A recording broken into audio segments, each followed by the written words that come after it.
Shalom Bapak Ibu Saudara yang terkasih dalam Tuhan. Senang sekali pagi hari ini kami kembali menjumpai Anda dalam program Renungan Pagi.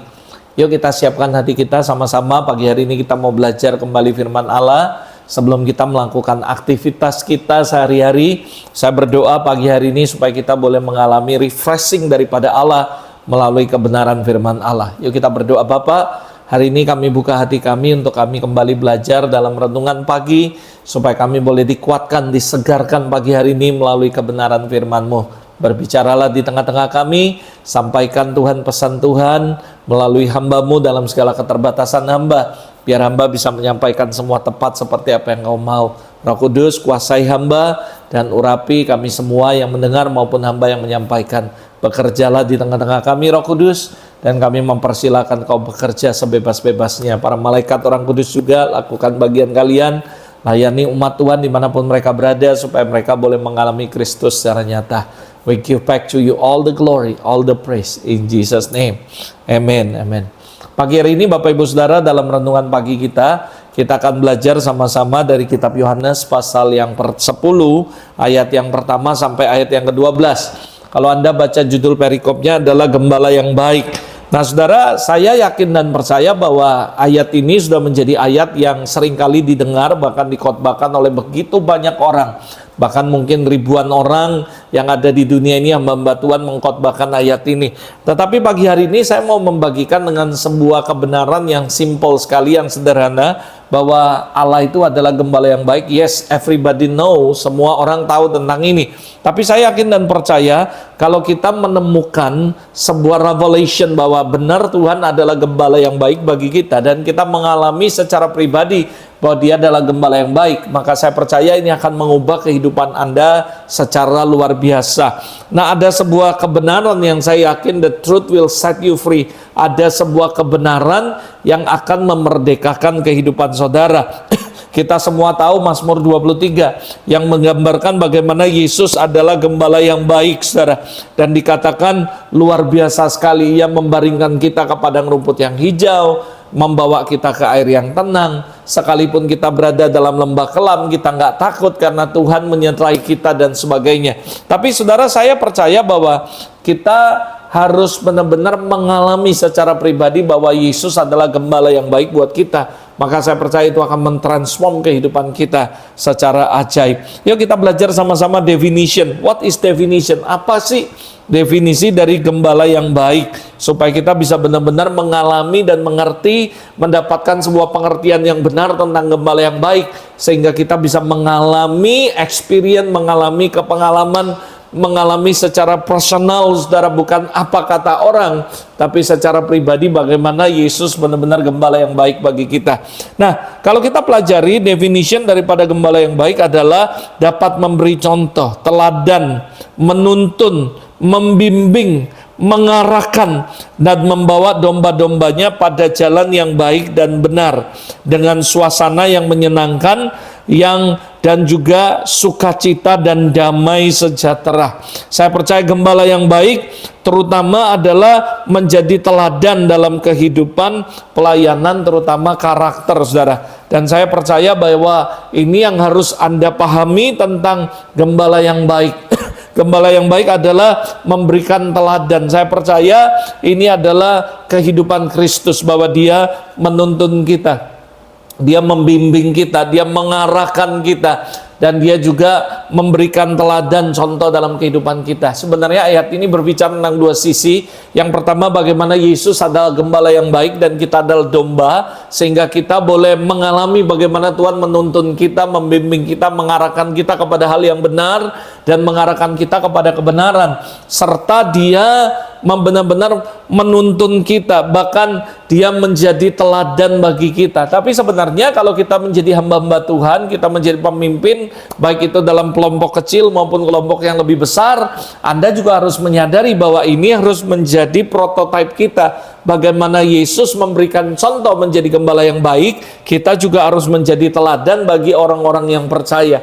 Kita harus memberi contoh kepada murid-murid kita, anak-anak rohani kita, orang-orang yang kita gembalakan, yang terutama tentang teladan hidup kita. Bagaimana everybody watching you, dan mereka akan melihat bagaimana kehidupan Anda. Nah, kita sebagai gembala yang baik juga, artinya kita memberikan contoh teladan melalui hidup kita, perkataan kita, dan tingkah laku kita kepada semua orang. Lalu kita juga membimbing mereka, mengarahkan mereka, dan menuntun mereka dengan suasana yang sukacita, dengan suasana yang damai dan menyenangkan, bukan suasana yang menakutkan. Nah, kalau Anda baca Yohanes 10 ayat 10, Anda akan melihat bahwa bagaimana berbeda dengan iblis.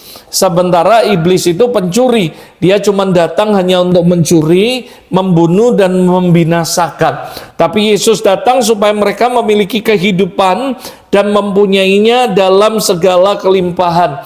Yohanes 10 ayat 10 menjadi sebuah perbandingan, menjadi sebuah perbedaan antara gembala yang baik dan gembala yang jahat. Gembala yang jahat, dia tidak datang memberikan yang namanya kehidupan kepada orang, tetapi dia justru membawa kematian, kebinasaan. Jadi ini menjadi reflection dalam kehidupan kita, para pemimpin dan para orang-orang yang dipakai Tuhan untuk mengembalakan atau memuridkan orang lain. Apakah kehidupan Anda memberikan damai sejahtera, menuntun, mengarahkan orang-orang yang ada dalam pimpinan Anda menjadi benar dan hidup benar? Apakah Anda sudah menjadi contoh teladan dalam kehidupan, dalam perkataan, dan juga dalam semua tingkah laku Anda? Dan Anda menuntun orang-orang yang ada di sekitar Anda dengan suasana bahagia, sukacita, damai sejahtera kepada kebenaran? Atau malah sebaliknya, kita datang hanya untuk mengambil sesuatu dari mereka, hanya memanfaatkan mereka, hanya memakai mereka untuk kesenangan kita? Dalam artian saudara memanfaatkan mungkin uang mereka, ketenaran mereka, pengaruh mereka untuk kepentingan dan kesenangan kita, saudara. Atau sebaliknya, kita sudah menuntun mereka kepada arah yang benar, kehidupan yang benar, dengan kita sendiri menjadi teladan buat mereka. Nah, pagi hari ini dalam renungan pagi, saya juga berdoa supaya Anda secara pribadi mengenal siapa itu gembala yang baik dalam kehidupan Anda. Bahwa Yesus adalah gembala yang baik. Dia memberikan contoh teladan dalam karakter, kehidupan, tingkah lakunya.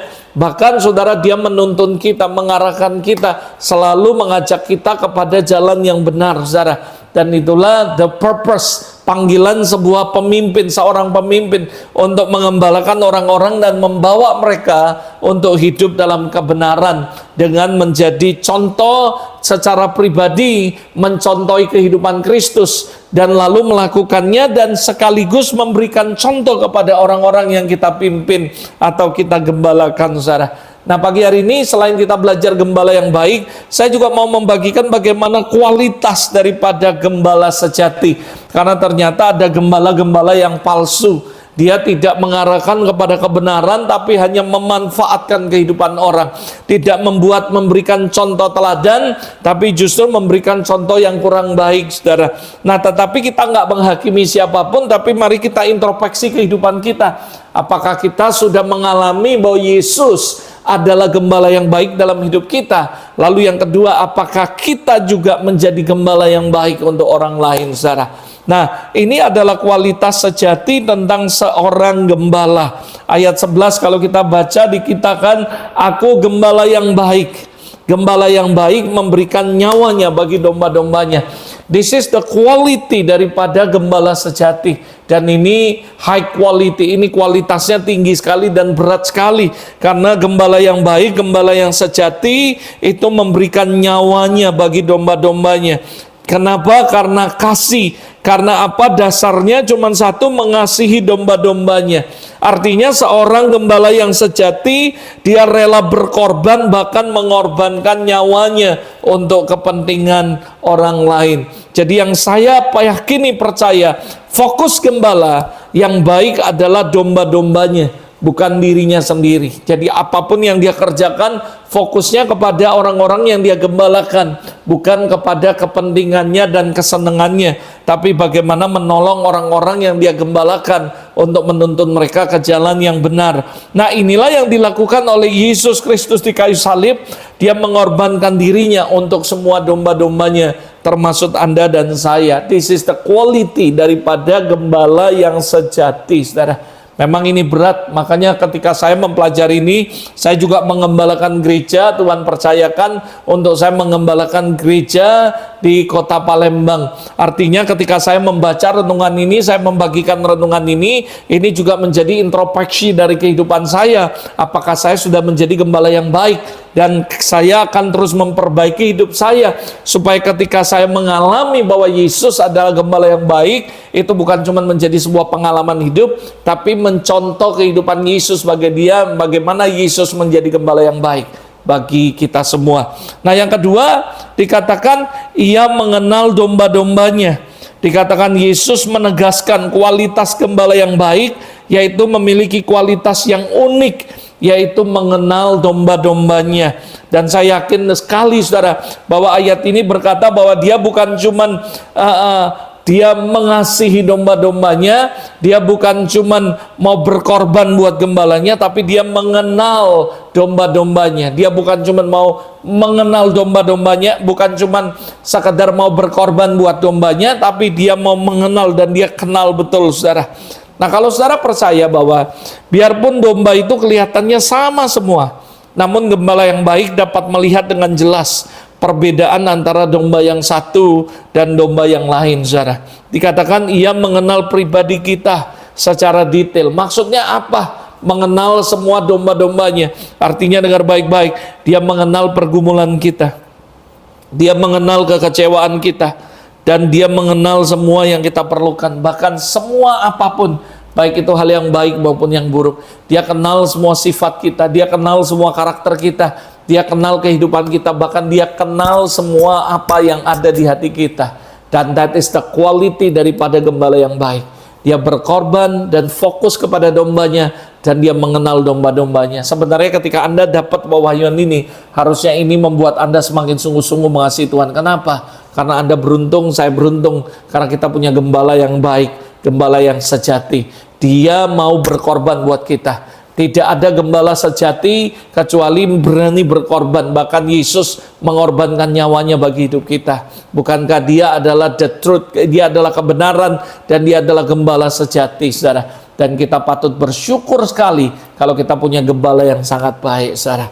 Dan dia mau berkorban buat kita, bahkan menyerahkan nyawanya supaya Anda dan saya diselamatkan, saudara. Lalu dia kenal kita secara detail, sekalipun mungkin domba itu mirip-mirip, tapi percayalah, seorang gembala sejati, dia kenal betul domba-dombanya. Dia tahu semuanya, dia tahu lukanya di mana, dan dia akan membalut setiap luka kita. Dia tahu semua apa yang kamu alami, dia tahu kelemahanmu, dia tahu kelebihanmu, bahkan dia tahu kekuranganmu, dia tahu semua hal yang tidak baik, bahkan dia tahu semua dosamu. Hari ini cuma satu yang Anda perlu lakukan, yaitu Anda mengucap syukur punya gembala yang baik, dan terima dia sebagai gembala yang baik dalam hidup Anda. Undang dia dalam hatimu, undang dia menjadi Tuhan dan Juru Selamat hidupmu, dan undang dia untuk menuntun kehidupanmu, mengarahkan hidupmu menjadi hidup yang benar, saudara. Dan saya percaya, saudara, setelah Anda mengalami bahwa Kristus adalah gembala yang baik, baru Anda bisa mencontoh kehidupannya sesuai dengan experience yang Anda alami. Baru Anda bisa melakukan kepada orang lain bagaimana apa yang Anda alami bersama Yesus, Anda terapkan untuk orang lain. Anda jadi gembala yang baik buat mereka. Anda perhatikan hidup mereka, Anda kenali mereka, kekurangan mereka, kelebihan mereka. Terima mereka apa adanya, layani mereka dengan baik, doakan mereka. Bahkan saya percaya, saudara, kita harus berkorban buat orang-orang yang Tuhan percayakan dalam hidup kita. Dan saya percaya mereka pasti akan mengalami perubahan, dan mereka akan mengalami Kristus dalam hidup mereka. Let's we pray together. Bapa, terima kasih. Kami bersyukur hari ini kami belajar firman-Mu melalui renungan pagi, bahwa Engkau adalah gembala yang baik, Engkau adalah gembala yang sejati. Engkau bahkan mengorbankan nyawamu, berani berkorban, fokus kepada kami semua domba-dombamu. Biar kami juga yang mengalami kebenaran ini boleh menjadi contoh, mengembalakan orang lain dengan baik, mau berkorban dan mengenal mereka secara pribadi. Tuhan, terima kasih, aku memberkati setiap anak-anak-Mu dimanapun mereka berada.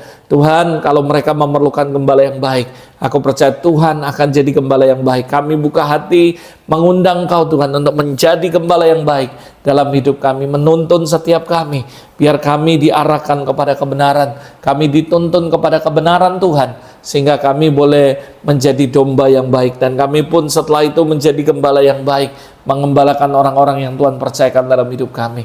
Tuhan, sekali lagi aku berkati setiap umat-Mu dimanapun mereka berada, supaya firman yang kami dengar tidak berlalu begitu saja. In Jesus' name we pray, we bless them Lord, dalam nama Yesus. Amin, amin. Tuhan Yesus memberkati. Saya berdoa siapapun Anda yang menjadi pemimpin, sebesar apapun, sekecil apapun, jadilah gembala yang baik untuk orang-orang yang Kau pimpin. Dan yang paling pertama, Anda harus bersyukur karena kita punya gembala yang baik, gembala yang sejati. His name in Jesus is Jesus. God bless you and see you next time dalam program Renungan Pagi berikutnya. Tuhan memberkati.